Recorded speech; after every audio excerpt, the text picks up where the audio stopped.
9600 BC. The Ice Age just ended. Humans, hunter-gatherers, spears in hand, leaves below, running around. Right then, the sky tears open, a spaceship lands, and the visitors teach humans how to carve stone. Giant pillars rise, mysterious symbols remain. And as they leave, one day YouTube will appear. You must tell our story. Beautiful story. If Netflix filmed it, I'd watch it on day one. There's just one problem. We don't have a single piece of evidence to support this. The comments on these types of videos are just as fascinating as the content itself. Video uploads. First comment: "We already knew that. Dude just made it up." Second comment: "Professor, why are you hiding the aliens?" Well, today we're not talking about those comments. We're talking about the evidence, because Göbeklitepe has been told dozens of times before. Some said it was the world's first temple. Some said aliens built it. Some even brought Atlantis into the mix. Today, I promise you one thing. By the end of this video, don't even believe my opinion.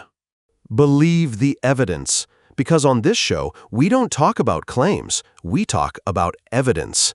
If you're ready, let's begin. Then, let's set the fairy tales aside. And like any good research, let's start from the beginning. Now, I'm going to explain the stratigraphy of Göbeklitepe. Don't panic, stratigraphy isn't a disease. I thought it was a disease when I first heard it too. Then I learned it just means soil layers. We archaeologists love using fancy words. We don't give normal names to anything. We don't say a pit. We say a negative architectural feature. We don't say a rock. We say lithic material. We don't say trash. We say cultural fill. This profession is all about being difficult. If I said soil layer to you, no one would be impressed. But say stratigraphy, and everyone thinks, wow, he must have studied at Cambridge. He's been to Europe. In reality, my education was simple, straightforward. Istanbul University, then Ege University. Back in my day, universities were just universities. There were no premium, plus, international, global, or world tags. It was just a plain university.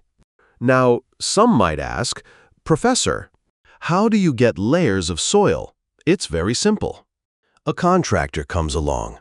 Nice empty lot. This looks good. I'll build a house here. He builds it. 100 years pass. The house collapses. It gets covered in dirt. Then another contractor arrives. Nice empty lot. Of course, wind, rain, and mud follow, and that ends up buried too. Don't worry, I'll tell you all about Göbeklitepe. And I don't mean just a little bit. I know you're dying to know. So I'll tell you right now, yes, aliens built it.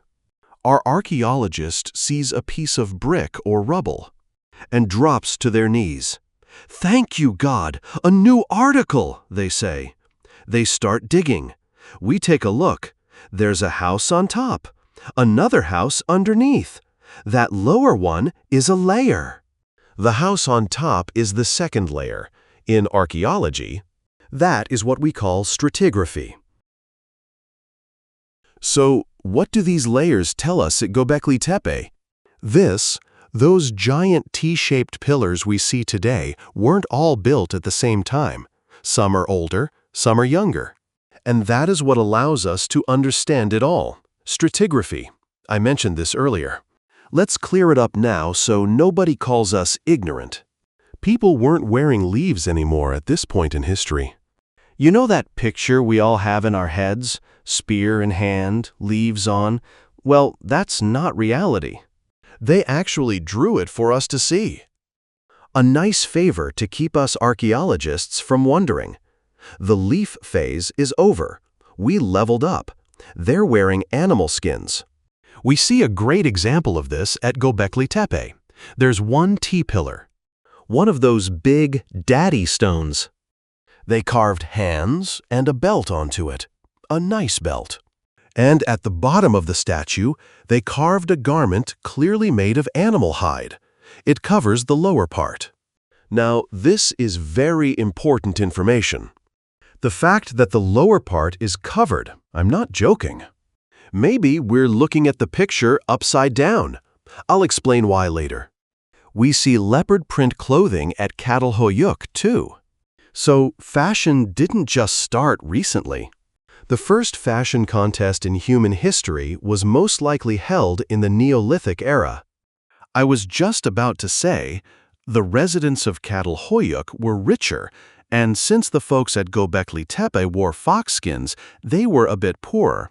But I can't say that, because we don't have a single shred of evidence to support it. Forget about fashion, poverty, or wealth. We are urgently heading back to the cold corridors of archaeology. We were just starting to have fun, but science doesn't allow it. A scientist must be serious. Let's correct that. At Göbeklitepe, we have a depiction of a fox skin on a T-pillar. At ARKEOSHOW, we have depictions of leopard print clothing. That is all we know, for now. This clothing business isn't unique to Göbeklitepe or ARKEOSHOW. We see similar animal hide outfits in Sumeria too. But their fashion is a bit different. There's a tail on the back of the clothes. There are legs. I think about it, it must be hard. You're running, and something keeps hitting you from behind. You think, who the heck is that? You turn around, it's your own tail. But there's something else more interesting. You look at Sumer, you look at Göbeklitepe, you look at ARKEOSHOW. In most of them, the men have bare upper bodies. There must be a reason for this. Climate? Status? Ritual? Or were they trying to impress the women? 12,000 years have passed, and men might still be exactly the same. Maybe fitness culture is older than we thought. Now, someone might say, Professor, they were constantly hunting, so they took their shirts off because they were sweating. Fair enough. Then why did they cover the bottom part? Doesn't that sweat too? We don't know. Because we can't go up to them and say, hey, lift it up and let me take a look. You shouldn't always look for tangible evidence in every single thing. That's just how I am. I started with Göbeklitepe and ended up with Sumerian tales. The top layer is a field. The very top of the most important archaeological site in the world is a farmer's field. So, it turns out the greatest enemy of a 12,000-year-old civilization isn't Rome, isn't the Hittites, it's the tractor. Think about it.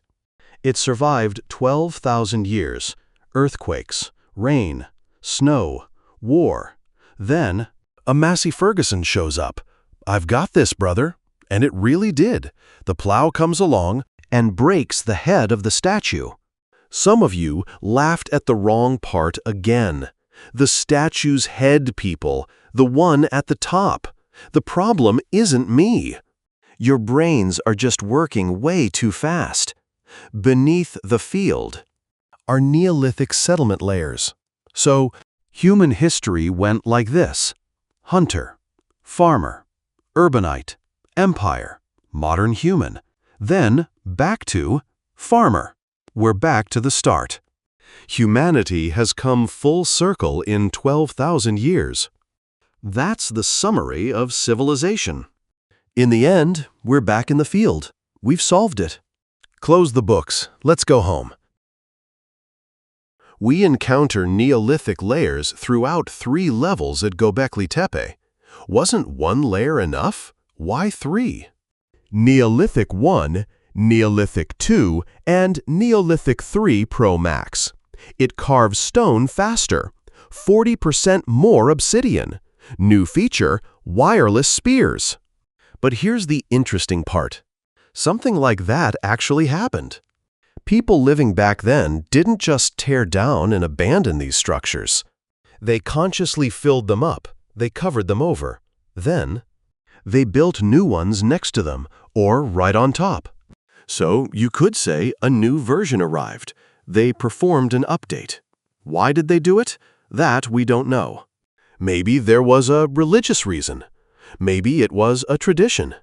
Maybe they just said, "Here, take this, have a thought about it." I personally attribute this filling of structures to an identity established between the building and the person. The structure was likely identified with a midwife, a chief, or an individual. When they died, they built a new one. That's my theory. But the scientific world is still thinking. So why fill them instead of tearing them down? It would have been in their interest to use the materials. Look, the stone is right there. It's free. No need to go to the quarry. No need to transport it. No need to carve it all over again. But they don't take it. If it were me, I'd say, why would I carve this again? Actually, this sentence holds a clue. It means they attributed sanctity to the structures they sealed off. Let's take a note. What are we noting? That this place was no coffee house. Because if it were a coffee house, no one would have closed it. It would still be open. So this structure was important to them. We've eliminated one option. It's not a coffee house. Now, let's head back to Göbeklitepe. We started with stratigraphy, the layers. See, I'm talking all fancy again.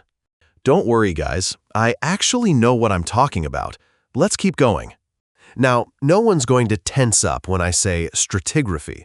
No one's going to be like, what is this guy talking about? Because you know it now. Stratigraphy equals layers. Right. We started talking about those layers. And remember, at the top, we had the uncle's field and his tractor. So, how do we distinguish these layers from each other? With a profoundly scientific method, we count. Don't be surprised, it's a scientific method. Yes, really. We just count 1, 2, 3. As I said, structures built on top of one another create different layers. The bottom one is the oldest layer. Now, some of you might ask, wait a minute. How do archaeologists number these layers? Do they count from the top or from the bottom? Great question. From the top. Because until you dig, you don't know how many layers are down there. Otherwise, it would go like this. Professor Hassan says, "Okay, team, we've hit hard rock. Let's assign the numbers. This bottom one is layer number 1. Just then, another archaeologist walks up. Sir, we found another layer underneath." Silence. Then, okay, then let's call that 0. Right after that, another archaeologist shows up. Sir, we found yet another one. Well, there are no numbers left for that. Just close it up. And don't tell anyone. Don't laugh, guys. I've actually seen a layer 0 in archaeology. In the Sumerian region, some rookie archaeologist must have started numbering from the bottom instead of the top. Then, when they discovered an even deeper layer, they gave it the number 0. Like the moment history began, layer 0. Today, we've only opened the first door to Göbeklitepe. We saw a few stones. We saw a few layers. We asked a few questions. But, in truth, throughout this entire episode, we haven't just been talking about stones. We've been talking about a way of thinking. Because without the right perspective, we can never understand what these mystery-filled structures are whispering to us. How important is Göbeklitepe for human history? It could be incredibly important. We don't know yet. In the next episode, we will continue to listen to these whispers and try to solve the mystery of Göbeklitepe. Why did these people build these massive structures? Was Göbeklitepe really a temple? Or are we approaching 12,000 years ago with the wrong perspective? Could there be a history we know nothing about? I'm Ramazan Mesut Vural. In the next episode, we'll keep talking about evidence, not stories, because what the past tells us doesn't change. What changes are the questions we ask it. See you next time.